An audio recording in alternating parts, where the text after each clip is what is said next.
There are a ton of micronutrients that are essential for thyroid function. For those audience members who are kind of confused, the macronutrients are protein, fat, and carbs. The micronutrients are all those vitamins and minerals and antioxidants and all of that stuff that we need in tiny or micro quantities. So the primary ones for thyroid function, people always talk about zinc and selenium, and those are very important. Selenium, I think maybe old school on this. I don't know, but I just recommend people eating 1 to 2 Brazil nuts per day. That's a very bioavailable source of selenium. And most people they have a little bit of capsule fatigue. They don't want to be taking 35 capsules a day. And so eating 1 to 2 Brazil nuts a day is adequate for selenium.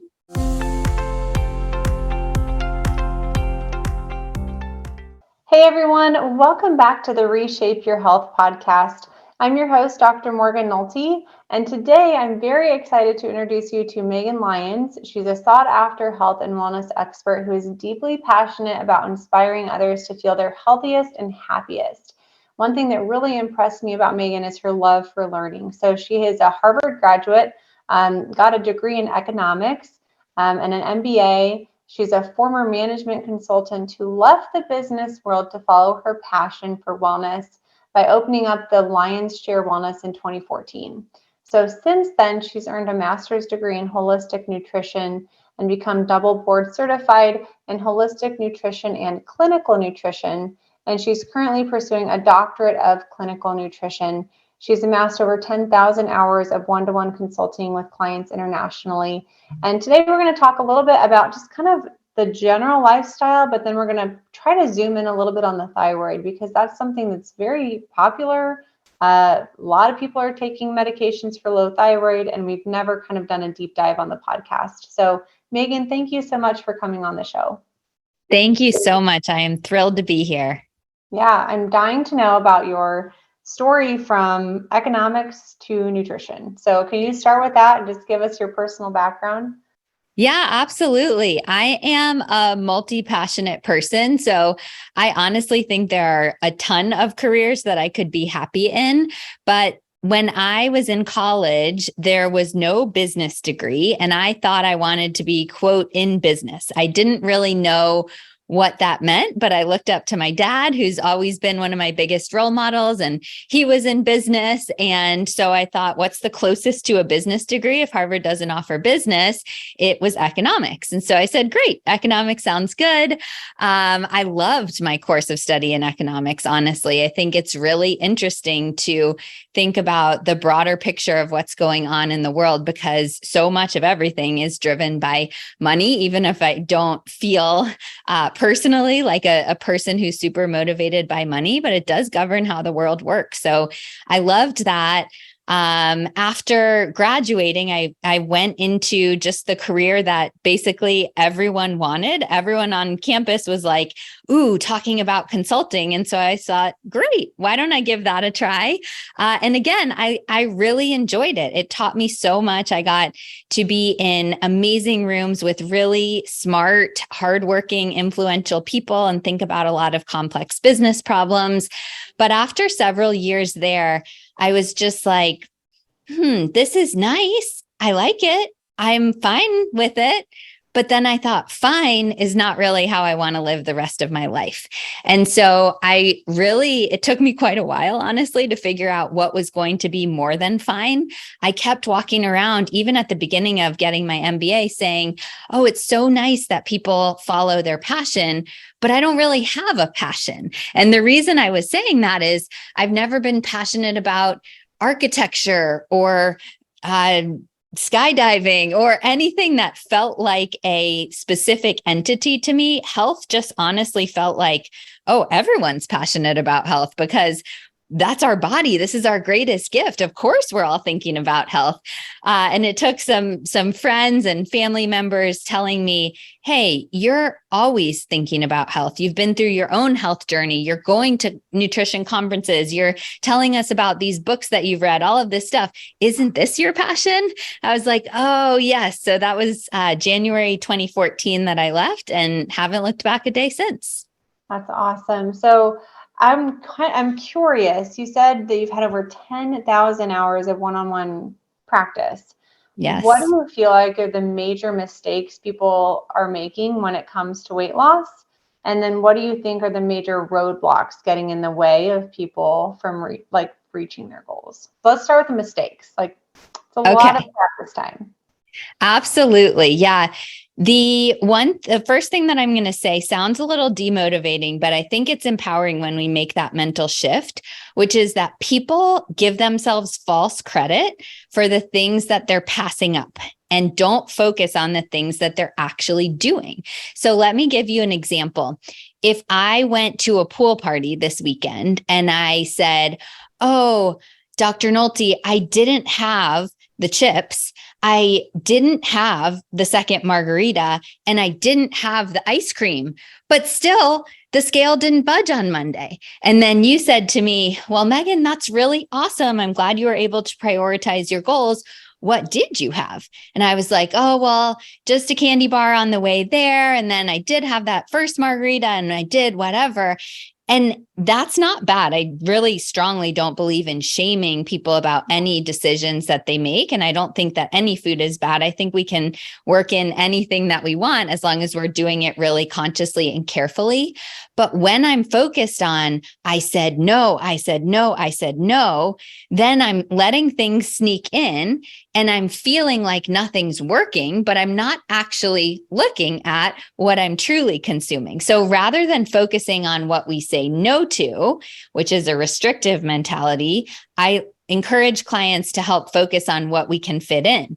Can we make sure we get enough protein with meals? Make sure we get adequate fiber? Can we make sure we're well hydrated so that doesn't turn into other cravings? Some of these things sound like basics, but they're actually not second nature for a lot of people, and they make a big difference, as you know. Yeah, no, that's great. I've never heard it phrased like that, but that's so true. Yeah, the false credit for things that you passed up on. What's another major weight loss mistake that you see people making? So I honestly think that we're hopefully getting past this, but I still see people very focused on the front of the package, the calories, the false claims, things like that. And so often I'll have people say, "Oh, well, I ate this, but it was only 160 calories." And I'm thinking inside, I would say it to them a bit differently, but wow, you'd be much better off having something that was 300 calories, but that was filled with fiber and protein and some healthy fat, as opposed to 160 calories of pure sugar. That's not really going to help anyone. I can't think of any goal that would help unless you were, like, I guess, about to go on a giant run or something like that. It's so much more, as you know, and I heard your recent episode on calories versus insulin. But as you know, it's so much more about than just the calories. Yes, it really is. And I think that's such an important thing. And we work with a lot of women over 50 who just really grew up where calories were king, cardio was king. Count your calories, Yes. do your cardio, you're going to lose your weight. And that's just not a sustainable way to do it. So what's like one more big mistake? And then we can talk about roadblocks and kind of walk down the thyroid road. Yes, absolutely. So I think the third biggest mistake, I could probably have like 29 I more, but the third biggest know. mistake that I'll say is trying too hard to white knuckle at the beginning of the day or the week or the month. And this is not a sustainable strategy. So whenever my clients say to me, "Okay, on Monday, I fasted for 18 hours and I only ate one meal and I went to the gym for 2 weeks or 2 hours, hopefully not 2 weeks, 2 hours and whatever, all this stuff."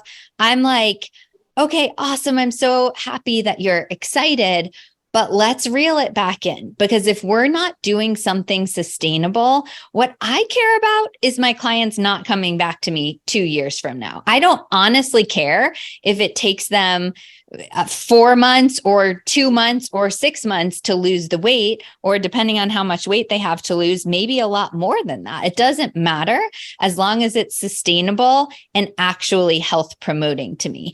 So when people try to overdo it on something that's a really abrupt change for them, I think that ends up 90% of the time turning out to be a mistake. Yep. Yep. Their brains are just like, what are you doing? We're not going to do that again. Yes. Yes. Okay. So what about some major roadblocks to weight loss? We talked about the three biggest mistakes. How about roadblocks? Absolutely. So the one obvious one, but I can't not put it first, is the packaged and processed food industry. And I will be totally honest, like I live in 2023. I'm a busy human too. I eat packaged food. It's not that I'm growing everything in my backyard and I'm this perfect angel over here. However, it is harder because it is easier to grab packaged food. It is easier to grab the dollar menu from fast food or something like that. It truly is. And there are lots of roadblocks and obstacles to people being able to afford healthy food. I'm one who believes that you can eat healthily on a very balanced budget.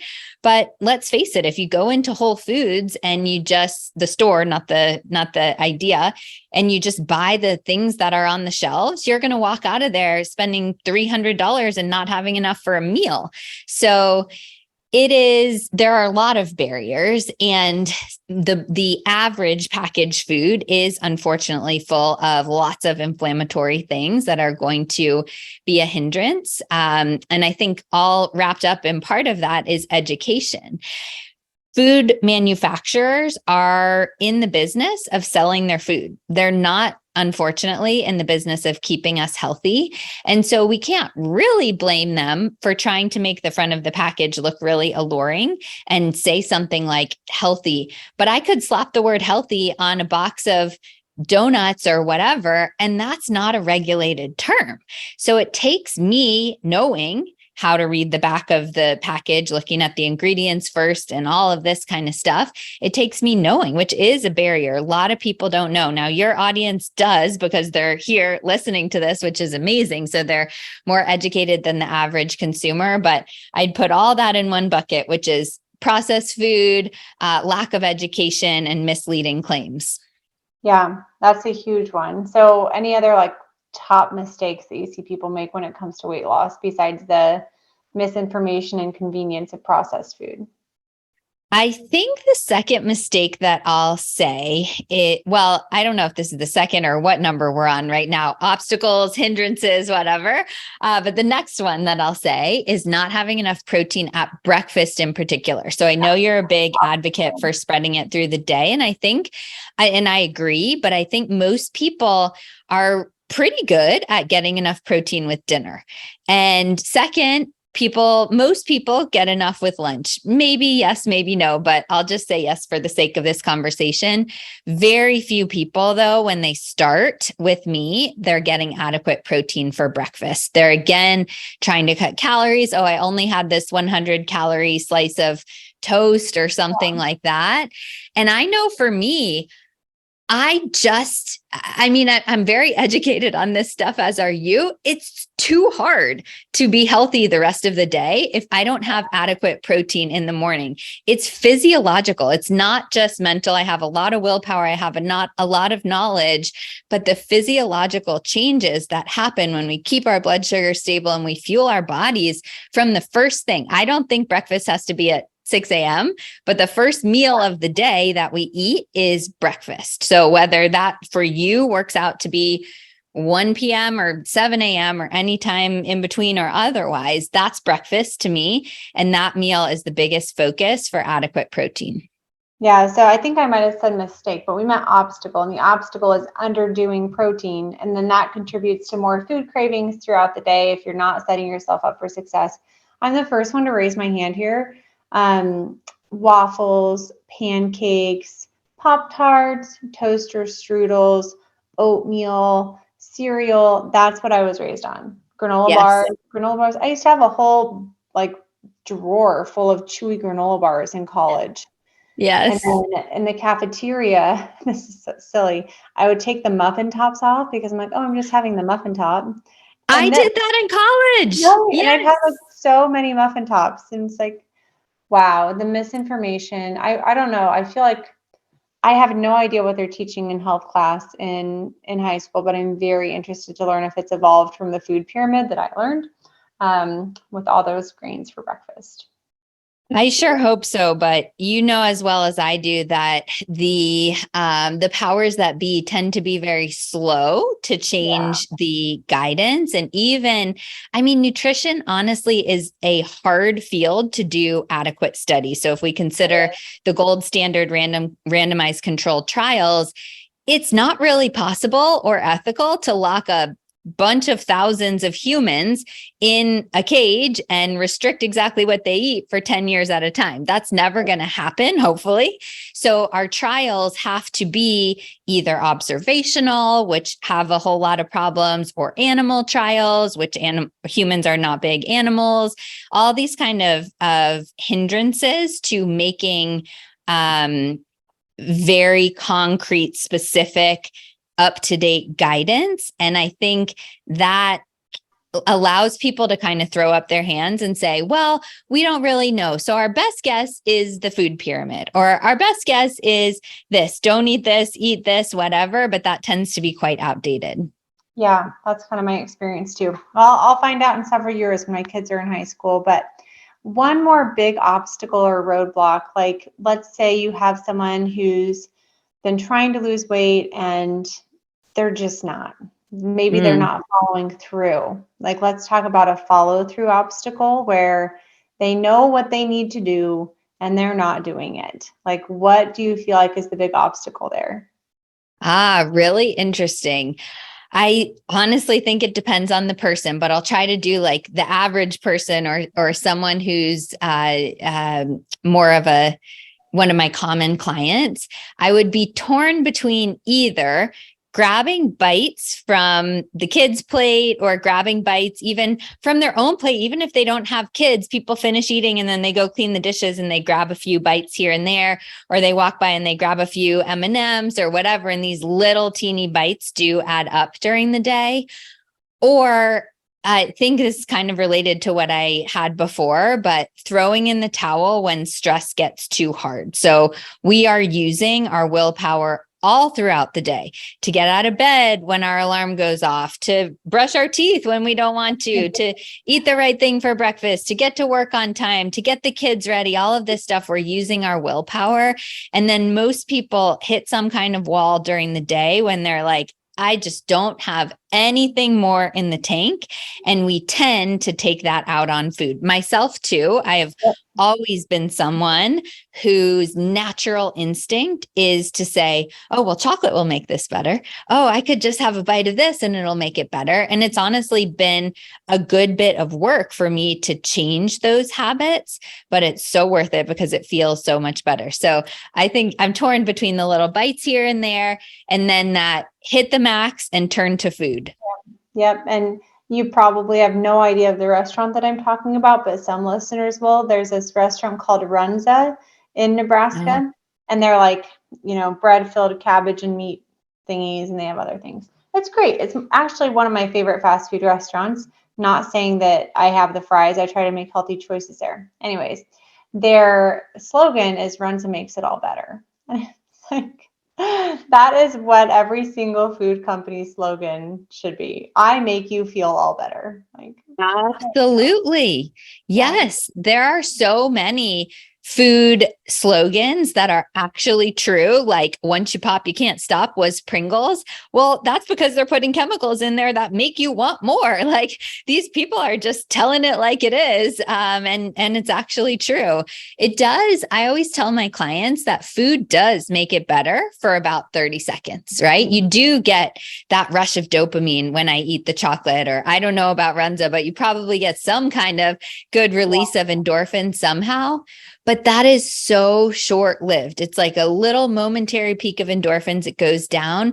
And then what happens after is even worse. You feel physically ill. You're riding that roller coaster of insulin and blood sugar that your listeners know so well. Maybe you feel guilt or frustration that you pulled yourself away from your goals. Maybe you don't sleep well that night. Maybe whatever. And the problem, whatever was initially there, your inbox or your boss or whatever, the food certainly did didn't help that. So we have to look past those 30 seconds where it does feel good. I will totally agree with anyone who says like, yeah, eating food tastes good for 30 seconds. It feels good in the moment. All the after effects though are pretty strong and are the reverse. They don't feel good. Yeah, and I'm thinking about my son who he watches like commercials at daycare and he'll come home and I mean, he doesn't know better. He's like, Mom, did you know McDonald's makes you happy? And I'm Oh, like, oh, honey, that's a lie. That's called marketing. And yeah. they call their meals Happy Meals to make kids think that that makes them happy, but it doesn't actually make them happy. It makes them sick. And so Yes. like, my 5-year-old is picking up on this messaging, and it's like, oh my gosh, we are in trouble. Like my Yes. husband and I talk all the time about how are we going to instill healthy eating habits into our children without making them freaks about it. We don't want to Yes. promote any sort of eating or exercise disorder. I had exercise bulimia growing up. So when I was in high Wow. school, for 10 months, I was very focused on being fast at track, and I wouldn't touch Mm, a Skittle, I wouldn't touch a Starburst. Like I was very much all or nothing. And then for yeah. some reason, like I just couldn't, my willpower broke, and I had like a ton of cookies and brownies. Never had binging like after that day. Uh, Yeah. and lost my period. I'm sure that I had some bone mass loss there. And so I'm very conscious to like preface everything that we're talking about here to like don't swing into that all or nothing mindset. Like we certainly don't want to be promoting any eating or exercise disorders, but please be an informed consumer and make intentional choices. So, okay, those were fun. That was kind of a fun intro. So I haven't really talked about thyroid very much on the podcast, and I would love, just with your clinical experience, if we could dive into that today to speak about why are thyroid disorders becoming so common these days? Yeah. Great question. And if there was a one sentence answer, I would definitely give it to you. There's not. So let me cover a few topics. The first one, which we cannot escape, is stress. Stress and the thyroid are worst enemies because the way the thyroid works, and actually, maybe I'll back up. Do you think your listeners know how the thyroid works, or should we go through a brief overview of how it works? Take us through an overview. I love overviews. Yep. Okay, great. So many people, if they've seen their blood work, if a general practitioner has ordered a blood work, they've probably seen something called TSH, thyroid stimulating hormone. And people think this is their thyroid hormone, but it's actually not. What happens is when there's not enough thyroid hormone floating around the blood, your body releases this signal called TSH, thyroid stimulating hormone. And that TSH, released from the pituitary gland, then tells the thyroid, okay, now you should produce actual thyroid hormones. So when we only measure TSH, we're not measuring thyroid hormones. We're just measuring the signal of, hey, everyone, let's get ready to produce some thyroid hormones, which is the TSH. So then that TSH goes to your thyroid produces something called T4, and that gets converted into, well, it does produce a teeny bit of T3, but mostly T4. That gets converted into the usable form, which is T3. So T3 is like the gold. That's what actually works the best, and that's what we want. But you've noticed as I've gone through that there were lots of different steps. You have to have the TSH send the alert. Then you have to have the thyroid be able to make T3, and you have to be able to T4. You have to be able to convert that into T3. And every single one of those steps can be hindered or diminished by stress. So when we have excessive stress, which could be emotional stress that we think about, it could be the stress of the blood sugar roller coaster. It could be stress like we're breathing in toxins or we live in a moldy house. It could be stress like we're over or under exercising. It could be so many different types of stress that one of those steps in the chain of thyroid production could be broken. So that's all part one, stress, but let me pause and see if that makes sense so far. I think that's all good so far. Yep. Okay, great. So stress is the biggest reason why I see people have thyroid issues.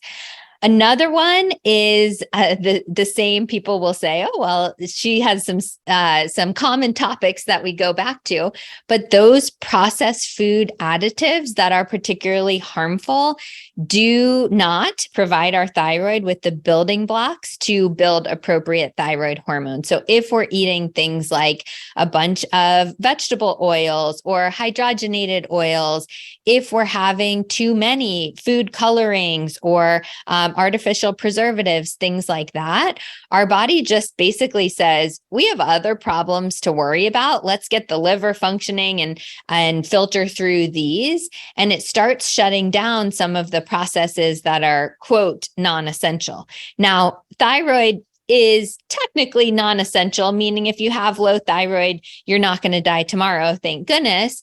But it does start to make us feel not great. So a lot of people with low thyroid might feel like they have temperature sensitivities. They might feel very moody. They might feel an inability to lose weight. They might feel brain fog. They might feel all kinds of ways that are unpleasant. So when I say unessential, it doesn't mean unimportant. It just means your body can deprioritize that a little bit. So all those processed food additives. And then the hormones altogether, one of which is insulin, one of which I'm even talking like melatonin here and circadian rhythms. I'm talking sex hormones. I'm talking stress hormones like cortisol. These all work together like a symphony. So oftentimes we don't know which domino is the first to tip, but if any of these other hormones are off, it can very likely tip the hormone of thyroid to be off kilter. So when I see someone, first of all, when I see someone just with a TSH that's out of whack, and I like it in the lower half of most conventional lab ranges. But when I see that, the very first thing I say is, okay, we've got to go deeper. We don't know the whole picture. TSH only tells us a small smidgen of what we need to know. We have to do more digging. But more digging doesn't just mean thyroid hormones. It also means let's look at all the other hormones that we can to see if we notice what's the chicken and what's the egg, what went off first. As you were speaking there with stress, would smoking, that's a huge cellular stress. So people who smoke, are they at a higher risk for thyroid issues? Absolutely. So I don't have any statistic on this, but there is zero part of my brain that believes that that would not be a factor. Exactly as you said, it is such a stressor to the body, both in terms of having your lungs have to process that and having the actual residual products in your body, but also inflammation, GGT can increase, oxidative stress, all these kinds of things your body is having to normalize if you're a regular smoker. And so that could definitely set off your thyroid. Okay. So you said the thyroid stimulating hormone, you like it on the lower half, and then you're looking at T4 and T3. So That's right. we were talking about why are these becoming more prevalent, right? And you said stress, you said a diet that's high in processed food. Before we kind of dig into the mechanics, are any other major causes of low thyroid function? Yeah, so I think Hashimoto, not I think, but I know Hashimoto's is significantly on the rise. And I don't believe that anyone has one particular cause of why Hashimoto's is on the rise. But I do believe that it's all of those factors. It's the stress, it's the processed foods, it's the altered circadian rhythm. Another thing that we haven't touched on yet is environmental toxins and all kinds of different endocrine disruptors. So plastics, BPA, things like that. These can very likely mess with all kinds of hormones, sex hormones, particularly estrogen we think of, but thyroid as well. And then Hashimoto's in particular, which is one variety or one cause of low thyroid, there are a lot of reasons to believe that food sensitivities, and in particular gluten, can exacerbate people with Hashimoto's. So Hashimoto's is an autoimmune condition, and autoimmune means that our body is mistakenly attacking itself. So many people are familiar with type 1 diabetes, where the pancreas basically doesn't work. People say dies, although the pancreas doesn't really die, but it loses its function in order to produce insulin. The beta cells do. And that's because their immune system is attacking their pancreas. Well, in Hashimoto's, people with Hashimoto's, their immune system is attacking their thyroid. And this can be triggered by a virus. It can be triggered by an extreme period of stress. It can be triggered by any number of things. But then the problem with gluten is that gluten kind of trips that system off. So the immune system mistakes gluten as an invader and amps up the part of the immune system that tries to attack the thyroid. So if someone is already predisposed to Hashimoto's and has that series of reactions set off, then gluten's going to exacerbate it or speed up the pace at which the thyroid gland basically loses function. Okay. And so what would be some common, you mentioned some common symptoms. You said like low energy, weight gain, maybe some weight loss resistance, some brain fog, any other major symptoms of like low thyroid or Hashimoto's? Yes. Always feeling cold. It's temperature dysregulation technically, but more on the cold side. Brittle and thinning hair and nails. So even I'll have people say like, I've taken biotin, I've taken collagen, I've tried the whatever fancy product online and it still doesn't work. My hair's falling out. That's a likely symptom of many things, I'll be honest, but that's something that could tip me off into thinking we should test the thyroid. Moodiness, irritability, sometimes menstrual irregularities. If it's someone who used to be menstruating and they don't know that it's actually menopause that's causing their irregularities. Bloating. We talked about weight loss resistance. We talked about fatigue. I mean, not all these people, but a lot of these people with Hashimoto's and low thyroid, they feel like, well, I'm sleeping. I'm sleeping 8 hours. My Oura ring says it's okay, all of this kind of stuff, but I still feel like I haven't slept when I woke up in the morning. So it's that unexplained fatigue that generally leans me towards testing this stuff. Okay, so let me ask you this. After you know their TSH and you're looking at T4 and T3, what else do you dig into? Because I'm guessing a lot of people are being given thyroid medication that either isn't needed or isn't optimized for what they actually need. So how do you navigate that conversation with people? Yeah, so I don't prescribe medication. I will work with people on supplements for thyroid and help them co-manage with their practitioner.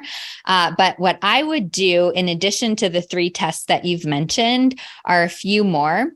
I would make sure to run the anti-TG, that's thyroglobulin, and anti-TPO antibodies. So these are very elevated in people with Hashimoto's. The antibodies are the sign of an autoimmune reaction going on. So it's your body saying, hey, this is an invader, let's attack it. So anti-TG and anti-TPO. And then I would also test reverse T3 if this is available. Reverse T3 is kind of in that conversion process when our thyroid makes T4 and it's supposed to make T3. If the main factor is stress, physical or emotional, that pathway gets shifted and does a U-turn to reverse T3. So usually when I don't see the anti-TG or TPO antibodies elevated, but I do see a very high reverse T3, I think, okay, well, it's not a problem with your thyroid gland. Your thyroid gland is making enough, but it's that conversion because of stress that's not happening. So then at least we know what path to go down. So those are other things that I would test. Did that answer your question? I lost track of the first question. Wonderful explanation. I wanted to talk about, so if they have higher levels of antibodies, you may be thinking Hashimoto's, you may be thinking, let's try eliminating gluten from your diet. I wanted to ask you about a few other things that people will say online, oh, that causes inflammation or that doesn't cause inflammation. So I wanted your opinion on dairy and oxalates specifically. So can we talk about those two things, and do they affect thyroid health for some but not for others? What's your thoughts on those? Yes, my thoughts on these are both in the middle. So, what I mean by that is I cannot give a yes or no answer. Unfortunately, I wish I could sometimes, but that would be oversimplifying it. So, I'll start with dairy. I actually believe that for many people, depending on your genetics, there are different races and ethnic backgrounds that do better or worse with it. But for most people, like if you had a cow or a goat, even better, in your backyard, and you knew they were eating only organic feed and you consumed that direct goat milk every once in a while, I actually think that's a very healthy food. There are lots of nutrients in dairy that humans do really well with. And if we have an intact gut without intestinal permeability, without gut issues, then I would say have dairy as long as it doesn't cause you symptoms.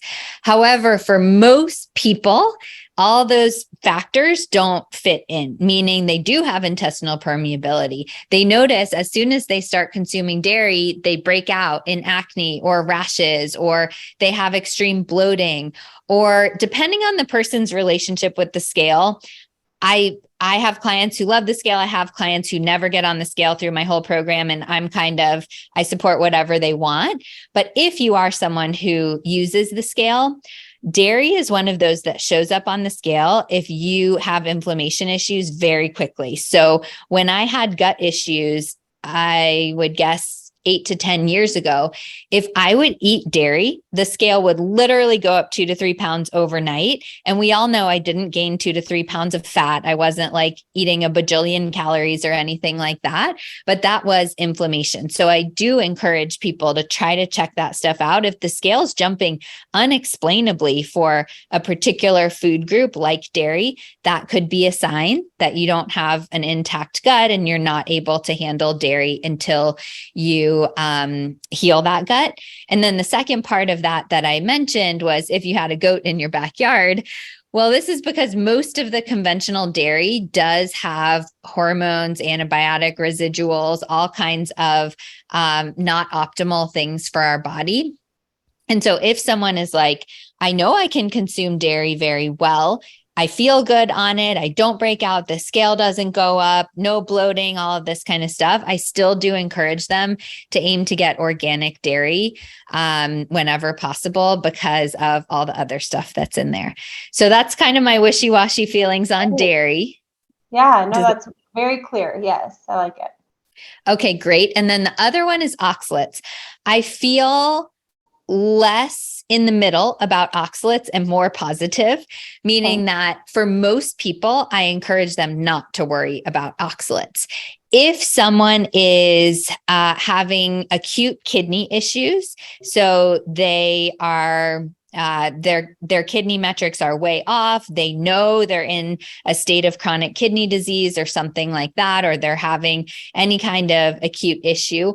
Or at the beginning of the thyroid, like if they just got diagnosed with Hashimoto's and their antibodies are way out of whack and they're really trying to cool it down, then I would recommend that people lower their consumption of oxalates or even cook foods that have high oxalate content. So something like spinach, when we cook it, most of the oxalates are reduced. And so if someone's like, hey, the only vegetable I'm going to eat with breakfast is spinach in my smoothie, I think the benefits outweigh the cost. Just steam that spinach first, throw it in the smoothie, and it's going to be okay. Mm-hmm. But if someone's listening and they're like, I know I don't have Hashimoto's, my kidneys are good, should I worry about oxalates? I'm generally going to say, don't worry about it. Your body can process them just fine. Okay. Yeah, that was a question that came up kind of recently, and specifically for someone with joint pain. So would that change the conversation at all, like oxalates and joint pain, if they have that underlying inflammation? Yeah, I hate to be someone who always says test, don't guess, but I think that's what I'm going to say in this case as well. Joint pain can be a result of so many different things. So the first thing I would test there is a uric acid to see if their uric acid is basically, people have heard of it in the context of gout. This is an acid that can build up and cause extreme joint pain, particularly in the hands. It tends to be, but it can be anywhere. And that can kind of tip us off if it's that pathway, or if it's more an arthritis pathway where maybe they just need some more lubricating fish oils and omega-3s and to reduce some of the other oils in their diet and balance out their what's called AA to EPA ratio, or their omegas. But if we don't know and we don't want to test, then I don't think it can hurt to start reducing oxalates in someone with joint pain. The reason that you might hear hesitation in my voice is I'm so cautious about telling people to not eat healthy foods if that means they're going to slash all vegetables. I am a big vegetable proponent. I really believe that almost everyone is healthier having a lot of vegetables in their diet. And so a lot of the high oxalate foods are vegetables. And once we start telling people that, then they automatically start thinking, oh, I'm going to go eat bread instead of my salad. And even though oxalates are in the salad, if it's a spinach salad, that's still not a good trade-off or an optimal trade-off for most people. So I'm a little hesitant, but if someone's advanced and willing to go to the next level and has joint pain and doesn't really know where it's coming from, then yes, I would say start to reduce oxalates and do these experiments. For most foods, we can tell a difference in 2 to 4 weeks. If we take out dairy for 2 to 4 weeks and then reintroduce it intentionally, a lot of people will break out if that's an issue. Or if you take out oxalates for 2 to 4 weeks and then you just have a bunch on the next day, people will feel the joint pain if that's a symptom for them. The only one that's different is gluten, which does take longer to clear from the system. So usually for those people, I'm recommending 3 months as an elimination. Okay, well, I know. there's a lot of gluten-free options out there. So Yes. I feel like once you transition to a more whole food approach, I feel like I've naturally, I don't have as much gluten as I used to because I hardly ever eat bread anymore. That's right. Okay, so we've kind of broken down the pathway.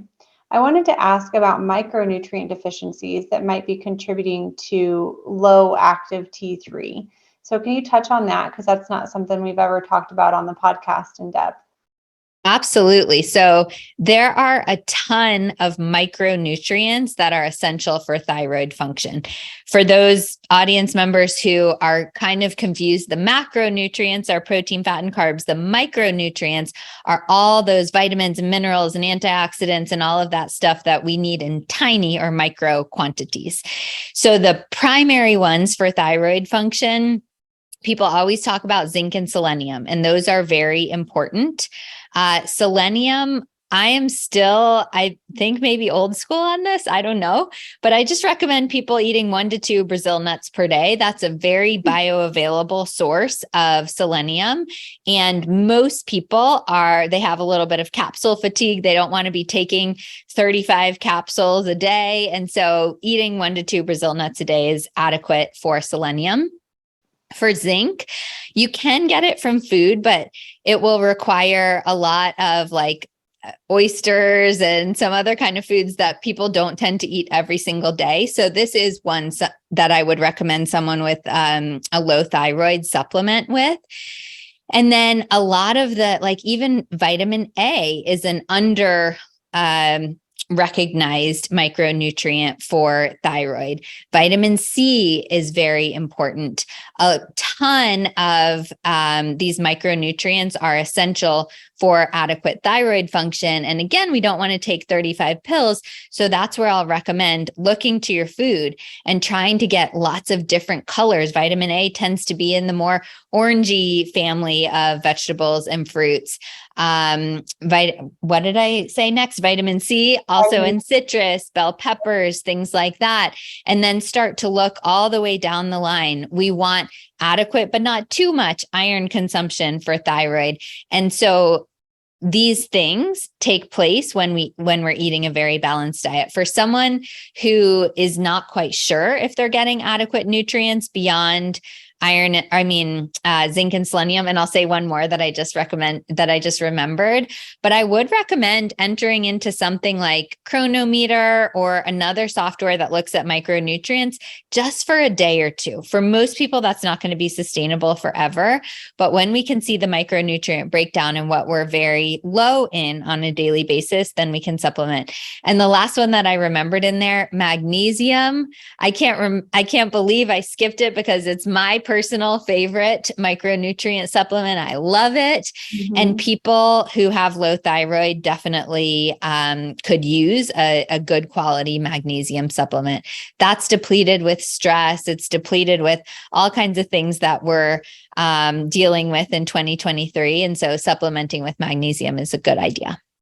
Do you have any favorite magnesium types? Because there's a few different types of magnesium and they have different uses. So can you speak to that a little bit for people who are a little bit more advanced in this and know, okay, well, I'm taking magnesium glycinate, but is that helping my thyroid? Yes, absolutely. So my favorite overall is going to be magnesium L-threonate. This is the one that has been shown to cross the blood-brain barrier most easily. And so for people like me who tend towards anxiety, tend towards mind racing at night, things like that, magnesium L-threonate is going to be the best. And it's also the one that's linked, although we're talking about thyroid right now, most people care about preventing dementia and cognitive decline, and that one's linked most closely to prevention of those things. So a side bonus. Glycinate, which you mentioned, would be my second favorite. So glycinate is great also. It's kind of like a middle ground. So if we were just looking at an athlete, we might think magnesium malate or something that's more targeted towards muscle. Just the brain, it might be L-threonate. Glycinate's kind of in the middle. The ones that I will say are not as effective, magnesium citrate, or I actually throw oxide in there. A lot of people, if they've had a colonoscopy, they'll look at the bottle and it's magnesium citrate. That is very effective at clearing your colon out for a colonoscopy, but it's not going to be as effective for the thyroid, for the brain, for all those other kinds of things. So keep that one for your colonoscopy and skip it on a daily basis and go for ideally L-threonate or glycinate. Anecdotally, one of our members, by the way, said that once she started taking magnesium glycinate, her leg cramps stopped. And I know that a lot of people listening may struggle with that, and they're like grasping at straws for anything that can help. Have you heard of that from any of your clients with magnesium glycinate or any other micronutrient for that matter? Absolutely. So almost always leg cramps is some kind of electrolyte imbalance. And so magnesium is part of that electrolyte family. We think of just sodium and potassium, which are also very important. But once people have optimized those, then like you said, they're grasping at straws and magnesium can really help. And that's why I put magnesium glycinate as in the middle. It helps the muscles and the brain. So it's kind of a combo. And that if you're deficient in magnesium, which again, most people are, I believe the statistic is 70 to 75% of Americans are low in magnesium without supplementation, that can make your muscles tense up or be hyperexcitable, which can lead to the cramping. That's so interesting. You are you're doing such a great job, first of all, at explaining this. I think that Thank you. Probably think in a very similar fashion where we're linear. And so it's like I'm following like, okay, we have TSH, T4, T3, reverse T3 if you're really stressed out. And so thank you, first of all, for just like your clear explanation, because a lot of people listening to this podcast, like myself, probably really appreciate that clear linear advice. I'm so glad. Yes. So let's say someone has true low thyroid hormone. What do you recommend for that? So they're not really stressed out. They're just not converting T4 to T3, or maybe they have low T4 or low TSH. How do you fix that per se? So I'm not sure if you're asking about medication or nutrition and lifestyle interventions, but I'll talk a little bit about both. Yeah. Okay. Yeah. I, again, cannot prescribe prescription medication, and it's out of scope for me to tell someone to get on prescription medication. But what I'll tell them if they're considering that is talk to your prescribing doctor about what type of thyroid medication you're getting, because a lot of times people will only give T4. The most common thyroid medication, prescription medication, is T4 only. And if that conversion is broken, that's not going to fix anything. You can pump your body with all the T4 you want, and you still can't convert it into the usable format. So you're just taking medication that you don't need, which no one wants to do from the perspective of their budget or their liver or anything else. So be sure that you're talking about the format and being smart about the format. And then the more close to the way your body uses it that we can get, the better. So there are thyroid medications that are prescription that are a combination of T4 and T3, actually many times derived from pigs, thyroid glands, if that's okay with the person, that's going to be much more usable for your body as opposed to a synthetic form.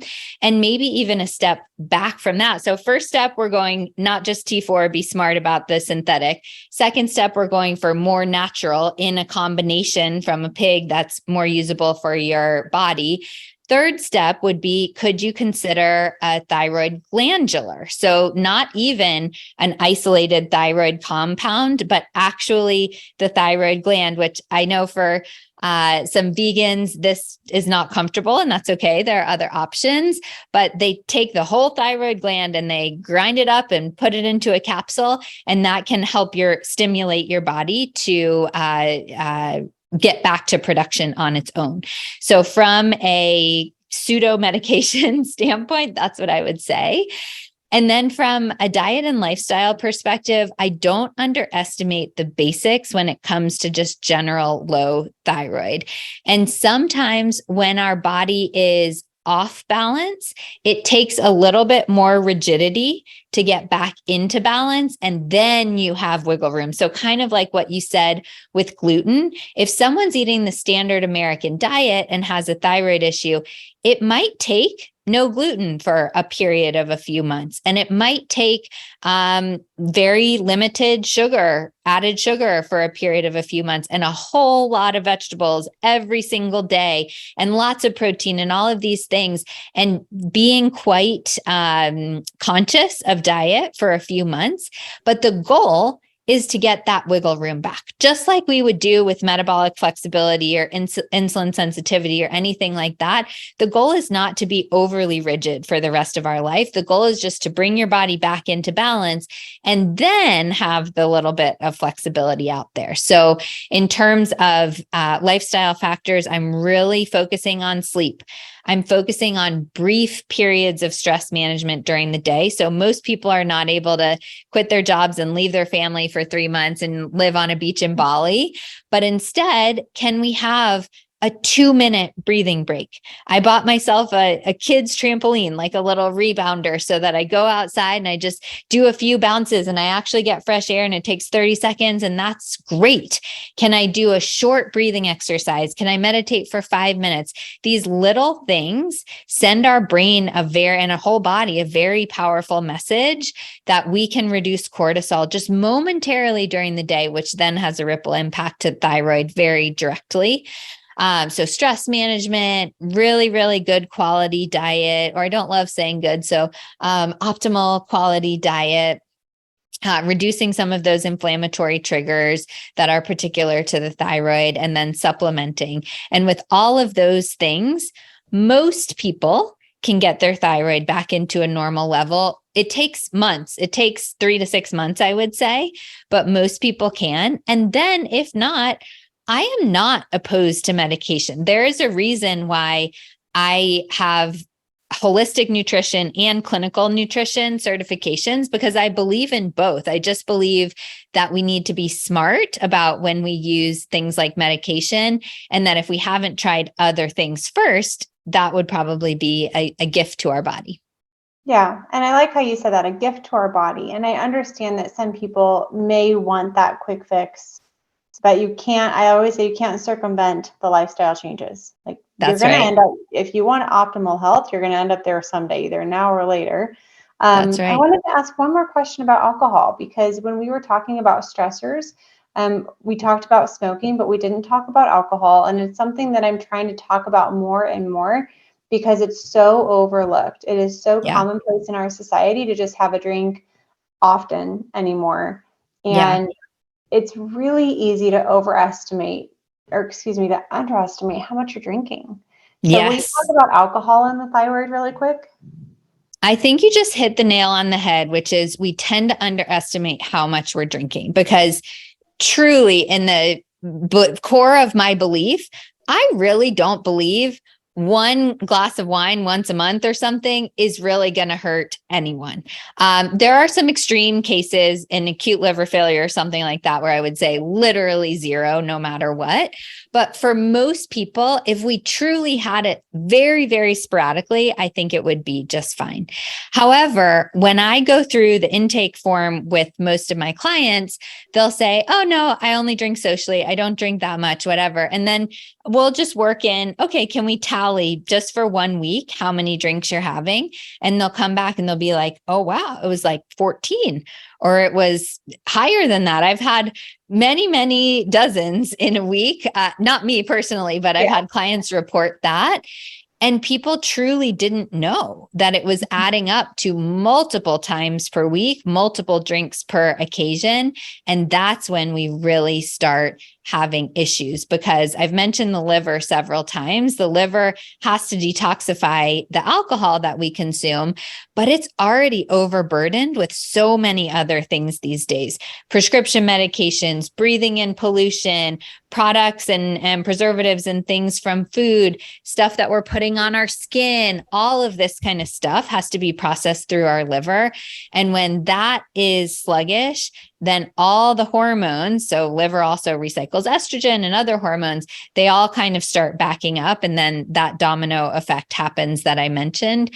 Plus, alcohol is something that is a depressant. People think, oh, I have fun or I get energy when I'm drinking alcohol, but it is a depressant. So if you're already dealing with sluggishness or fatigue from low thyroid, and then you're adding on alcohol on top of that, that's not great. It does create inflammation. So there are a host of reasons why I would not, for most people, say absolute zero for the rest of your life, but really be honest with yourself on how much it's adding up.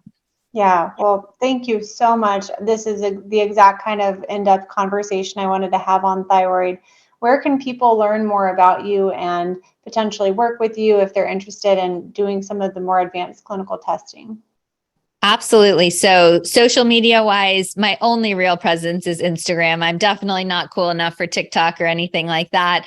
I'm at the Lyons Share, TheLyonsShare on Instagram. I have a podcast, Wellness Your Way, which will be featuring you, Dr. Nolte, soon. And then my website is thelyonsshare.org. Again, 2 S's, LYONSSHARE.org. And you can contact me there, look at all my programs and everything. And I'm more than happy to help out people however I can. Thank you so much. I really appreciate your expertise and your time explaining thyroid, talking a little bit about weight loss. I think this was a great conversation and hopefully a really good resource for someone who either has Hashimoto's or they've been diagnosed with low thyroid. Go back and re-listen and then think about, well, what was my conversation like with my physician? And what medication, what am I taking? And is this really meeting my body's needs? So hopefully this is a good resource. Thank you so much. Thank you.